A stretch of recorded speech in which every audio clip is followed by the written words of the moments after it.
Coming up on a newscast tonight. After keeping foreign reporters waiting for quite some time, finally North Korea dismantles its nuclear test site. Although journalists have no internet access at the scene, footage of the historic moment should be available soon. The U.S. president and North Korea's vice foreign minister share their thoughts on the summit of the century. Trump will have a confirmation next week, while Choi Sun-hee warns it may not happen, pinning the blame on Washington. President Moon Jae-in's plan for constitutional revision is delayed again. While opposition parties boycott the vote on the proposal, the government and the ruling bloc condemn that decision. News Center begins now.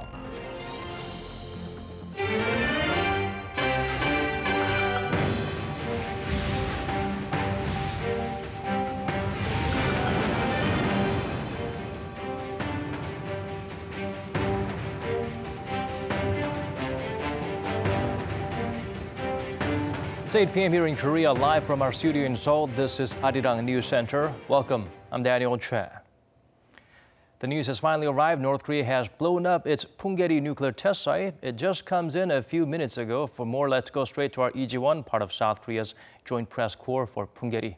Ji-won, do tell us more.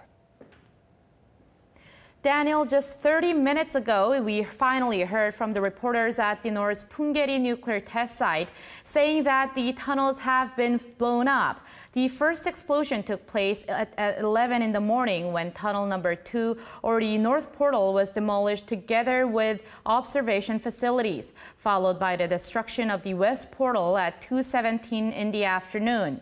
The third tunnel, or the South Portal, was blown up at just past 4 p.m. Now, there was a total of 5 explosions, with a number of them destroying the site's living areas, support buildings, and facilities.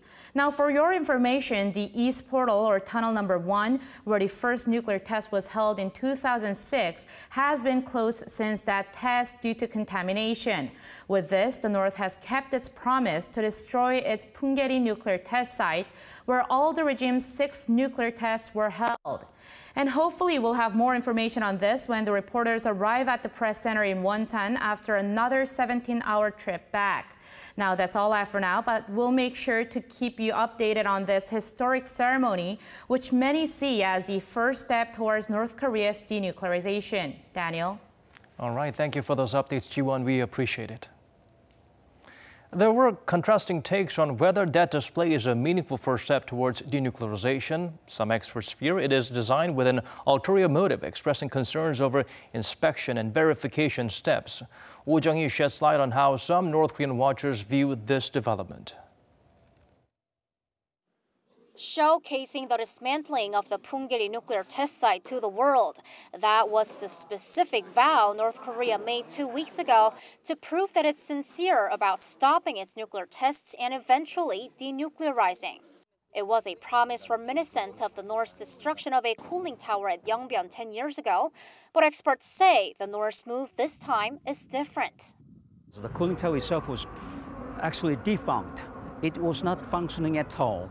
But in this case, if they are going to dismantle portal number 3, which is still supposedly usable, then there's something much more than cooling tower 10 years ago. So I should admit that they are really indeed taking a tangible step toward denuclearization. The dismantling of the nuclear test site is seen as a meaningful and symbolic first step. But what has to be made clear is whether Punggye-ri is really the secretive state's one and only test site.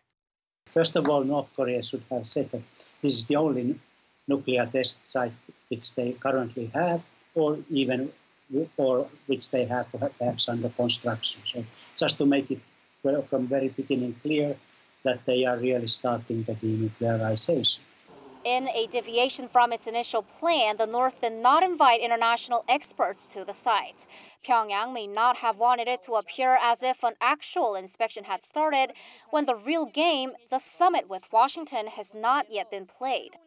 But experts point out that blowing up the tunnels before experts are given an opportunity to take a look could be seen as the destruction of evidence. Inspections of the materials remaining at the site before its destruction would help experts learn how far North Korea has come in its nuclear weapons development. If I were to be there right now, then I'll be looking into really port number 2, actually, which is also called Northern Portal or North Gate. And that's the one that has been home to probably 5 consecutive nuclear tests so far. And also, they claim that the last was hydrogen bomb test. It was just a claim. There has been no way of verifying or seeing if it indeed was the case. With less than 3 weeks to go until the Pyongyang-Washington summit, pundits agree that North Korea being transparent is crucial. The key to complete denuclearization is an inspection and verification process that involves international experts and access to the North's nuclear-related facilities and its scientists. International community and those people who will be in charge of verification, they need to have a full declaration from North Korea, whatever they have done, which kind of equipment they have, where they got it, where the equipment is now, who are the scientists, which are the locations. And this includes then North Korea, they have to preserve all the documentation for the examination. 오정희, Arirang News. North Korea's Vice Foreign Minister warned the regime could pull out of the planned summit in Singapore, that their decision depends on how Washington behaves. This comes as President Trump continues to make comments throwing doubt on whether the event will take place. Kwon Jang-ho help us read between the lines.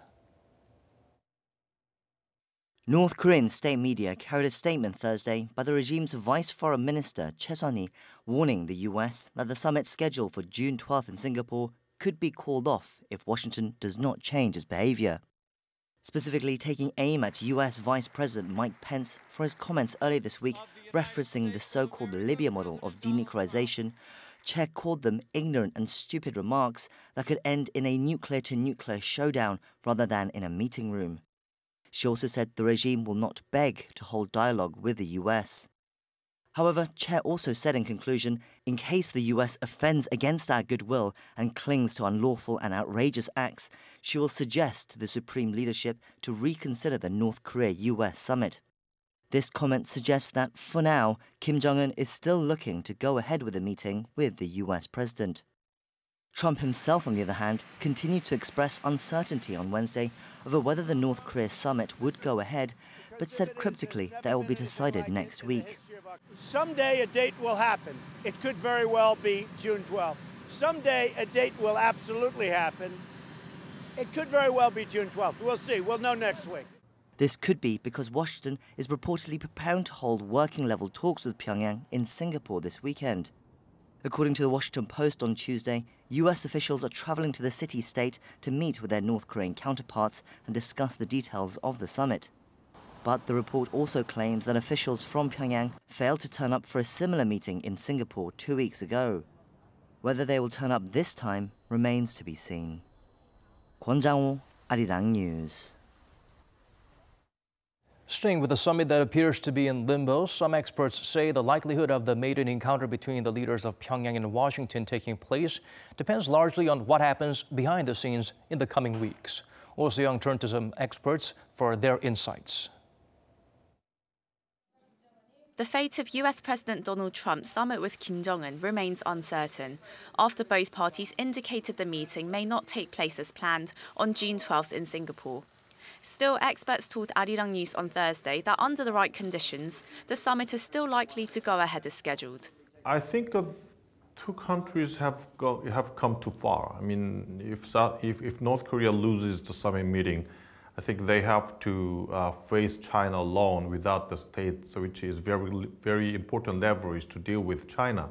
If Trump loses North Korea and summit meeting domestically, I think that damage would hamper him to continue his status of presidency in the future.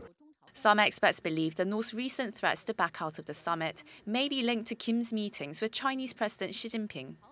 They say the two leaders are likely to have discussed the lifting of sanctions on the North and raised their shared opposition to the joint military drills between South Korea and the US. So those two issues may have been something that the Chinese pushed the North Koreans pretty hard on and encouraged them to push back on that. Earlier this week, President Trump called on Beijing to maintain pressure on the North until a deal is made on denuclearization. To reach such an agreement, experts say the US and North Korea must first see eye to eye on what denuclearization means. So I think if North Korea is able to give some important concessions up front, and the Trump administration feels that there are concrete steps that will lead to eventual denuclearization, I think that there will be certainly a higher chance that they will come to some agreement, if not a joint statement at the summit. But the price has to be right. For example, how to guarantee the Kim Jong-un's regime. Kim Jong-un still fears that the normalization itself would be just, establishing, embassies in Pyongyang and okay, that's it. No more substantial support for the regime itself. That doesn't mean nothing, And if President Trump promises substantial economic investment in North Korea, that itself is not guaranteed. The experts say drawing a concrete, detailed roadmap on the agendas and goals in the lead up to the summit will raise the chances of a successful meeting and a workable agreement. Seong, Arirang News. China's top diplomat visited Washington to meet with his American counterpart there. The duo had similar views on most fronts, but differed slightly on how to pressure North Korea towards denuclearization. Park Hee-jun has the highlights from their session together. U.S. Secretary of State Mike Pompeo and Chinese Foreign Minister Wang Yi have reaffirmed their similar but somewhat different stances toward North Korea's denuclearization. During a joint news conference following their meeting in Washington on Wednesday local time, Pompeo said that until it sees complete and verifiable denuclearization, the U.S. will continue its pressure on the North. We discussed our firm commitment to maintain pressure on North Korea and to continue fully enforcing all relevant UN Security Council resolutions related to North Korea until we see and achieve the complete, verifiable, and irreversible denuclearization of the Korean Peninsula. But Wang said that although China is fully committed to North Korea's denuclearization, both Washington and Beijing must take into account security guarantees for the regime. We believe that in achieving the process or the goal of denuclearization is necessary to address the legitimate security concerns of North Korea at an appropriate time. And along with the realization of denuclearization, it's important to establish a long-term and effective peace mechanism on the Korean Peninsula. The two diplomats agreed on the importance of the North Korea-U.S. summit next month in Singapore taking place.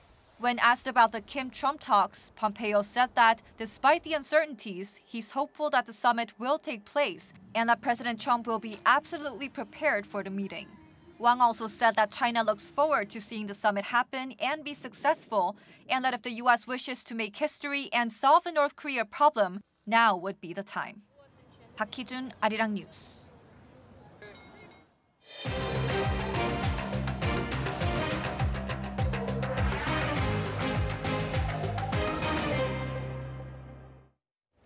It's been quite some time since President Moon Jae-in proposed amending the Constitution. The National Assembly had until today to have things ready for the people to decide on the possible revision. But as widely expected, most lawmakers boycotted the vote, so the parliamentary speaker declared it invalid. Kim Min-ji has the latest from the domestic political arena. Null and void. The fate of the president's proposal for amending the Constitution has been decided. Opposition parties boycotted the vote during a plenary session on Thursday, resulting in a lack of a quorum. Only 114 of the 288 lawmakers in the National Assembly took part in the vote, far short of the two-thirds majority required to pass. Although the president's proposal has been turned down, progress is still being made at the National Assembly. The rival parties need to quickly reach an agreement to craft their own proposal. We formed a special parliamentary committee on the matter and held talks for a year and a half. As Speaker, I'm sorry that it led to nothing. Thursday was the legal deadline for Parliament to vote on the president's proposal, as the Constitution stipulates that a vote be held within 60 days after the bill is put forward. President Moon Jae-in submitted his proposal on March 26th. It entailed changing the current 5-year presidency to a 4-year term that's once renewable, also promoting decentralization and strengthening basic rights. The president's bill was widely seen as a means to pressure Parliament into quickly crafting a proposal of its own. Talks had been underway at the National Assembly to amend the country's 30-year-old constitution to better reflect social and economic changes, as well as limit the massive powers of the president. However, progress had been slow amid partisan wrangling. After the bill was declared invalid, the ruling Democratic Party of Korea lashed out at the opposition for not taking part. It pointed out that enough time was given to the National Assembly to craft its own proposal, and that to hold a referendum alongside the local elections in June was a promise made to the people. However, most opposition parties had been against the idea of the president submitting a proposal in the first place and had been calling for the bill to be withdrawn. They claimed that there was no point in voting on a bill that will be rejected and rather should use this as a chance to speed up efforts to come up with their own version. The parties added that both the government and the National Assembly should feel equally responsible. There are concerns that Thursday's outcome could drive a wedge between the rival parties, just days after they agreed to end a nearly 2-month standstill. But with the situation back at square one, pressure will no doubt be raised on lawmakers to see if they keep their promise to come up with a proposal of their own within this year, especially with the mandate of a special parliamentary committee coming to an end next month. Kim Min-ji, Arirang News. The nation's top office condemned opposition party lawmakers for boycotting the vote on the constitutional revision bill. Here's what the spokesperson for Cheongwade had to say in today's briefing. By not taking part in a vote on constitutional revision, a constitutional process, the opposition parties failed to perform their duties. They did not even discuss the National Referendum Act, which in its current state is unconstitutional. We cannot but call this a dereliction of duty. Kim expressed deep regret over losing what he called a golden opportunity to pass the Liberal leader's constitutional amendment proposal. The presidential office apologized for being unable to keep a promise made to the people and vowed to do its best to ensure the objectives of the proposed changes are reflected in state affairs through laws and budgeting system. Candidate registration for the upcoming local elections and National Assembly by-elections is taking place over the next 2 days. Dozens of would-be representatives have already registered for various local political positions, including mayor, governor, and educational superintendent. Once their registration has been approved, the candidates can start campaigning from May 31st, 2 weeks ahead of the elections on June 13th. Until then, only limited activities are allowed, such as handing out business cards and setting up campaign headquarters. There's been a series of talks between Seoul and Washington on sharing defense costs as the existing agreement expires this year. A local defense institute conducted a close study of how much South Korea compensates its ally for the presence of American troops. Park Ji-won zooms in on their findings. South Korea is estimated to provide more than $3.1 billion a year for the cost of having U.S. troops stationed here. This figure was calculated by the Korea Institute for Defense Analyses, and the lead author of the study announced the result at a seminar held Thursday afternoon at the National Assembly. Research fellow Yoo Jun-hyang explained that back in 2015, the South Korean government provided some $2.25 billion worth of direct financial support, including military supplies and maintenance expenditures.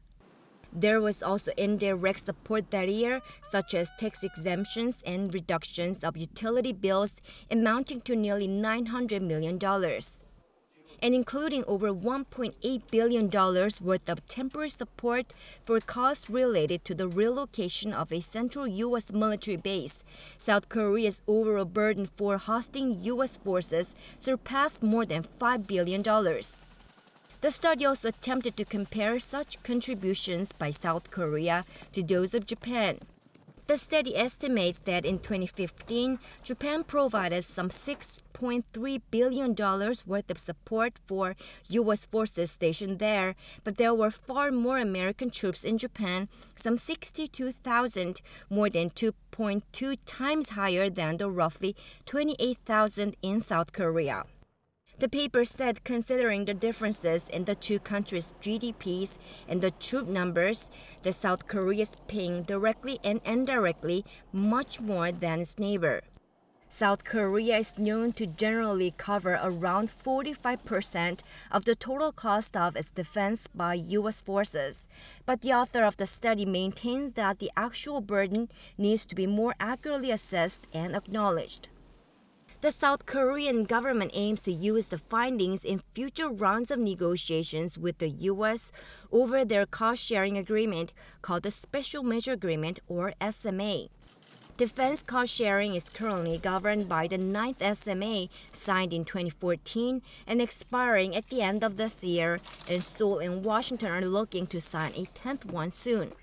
So far this year, they've held 3 rounds of negotiations on the matter in Hawaii, Jeju Island, and Washington, D.C., with a 4th round to take place in Seoul at the end of June. Park Ji-won, Arirang News. Turning now to the central bank's monetary policy meeting held today. In its 4th session of the year, the BOK decided to freeze interest rate at 1.5%. Won Jong-an has the full story. The Bank of Korea says it is keeping its base rate steady at 1.5%, continuing its wait-and-see approach for the 6th straight month. The unanimous board decision was widely expected, and the bank forecasts the domestic economy to continue its current strong growth trend for the time being. The board judges that the solid trend of domestic economic growth has continued as consumption and exports have shown favorable movements, although facilities investment has slowed somewhat. Going forward, the board expects domestic economic growth to be generally consistent with the path projected in April. With the interest rate freeze on Thursday, South Korea's interest rate remains lower than the U.S. rate for the time being, which could push the BOK to raise the base rate in the second half of this year in a bid to keep up with the U.S. Fed's rate hike, possibly scheduled for next month, with the Fed also expected to raise rates again later in the year. But according to one expert, Korea won't be able to raise the rate considering some signs of a downturn in the labor market. The interest rate gap between Korea and the U.S. is growing, but I think the reason for Korea freezing the rate is due to an economic downturn in the current job market. Despite Parliament passing the extra budget bill this week, the central bank lowered its estimates for job creation to 260,000 from a previous projection of 300,000. The Bank of Korea said it will monitor the impact of Thursday's rate freeze before the next economic forecast slated for July. Won Jong-an, Arirang News. The South Korean government has no plans to revise its target of 3% growth for the year. That's according to the nation's finance chief, who revealed during an interview with a local radio station that first quarter growth was above 1%, and although on-year export growth fell in April, it picked up this month. Kim Dong-yeon added qualitative growth and fair wealth distribution are more important than numerical expansion, highlighting sectors other than semiconductors should contribute to economic growth. The minister also vowed to devise measures focused on raising the competitiveness of struggling industries that were once the pillar of the local economy, such as automobile, shipbuilding, and shipping. It's been 2 weeks since the Sewol-ho was lifted to an upright position in Mokpo. Today, the inside of the ill-fated ferry is being revealed to the press for the first time. While photographs have been revealed before by the April 16 Family Association, this is the first time they are being released to the media. In addition, information on the search for the 5 people are still missing since the disaster will be made public as well. 304 people, mostly high schoolers, died when the ship capsized in waters off Jindu Island on April 16, 2014.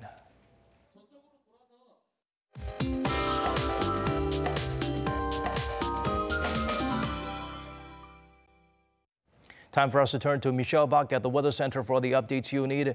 Michelle, the country has been under dust alerts all day today, and unfortunately, I hear it's only going to get worse. Daniel, the stuffy air will stay with us, but the night sunshine will continue as well. In the daytime, it'll be hot with high levels of UV rays in most parts, except down on Jeju, where it'll be cooled down by the 5 to 30 millimeters of rain tomorrow. The yellow dust will remain with us until tomorrow as well. Luckily, though, it'll be clearing out by noon in Gangwon-do and the central region. However, the rest of the country, it will remain bad for the whole day. Tomorrow morning, Seoul is expected to start off at 14 degrees Celsius. Daegu and Gyeongju begins at 15 and 14 degrees respectively. The daily high in Seoul will peak up to 25 degrees, and it'll be a hot one over in Daegu and Gyeongju at 28 and 29 degrees. Looking ahead, Jeju Island will get rain until Saturday, while other regions, including Seoul, will remain clear and sunny. And the temperature this week will rise even higher, giving us a taste of summer. I'll leave you with the weather conditions around the world.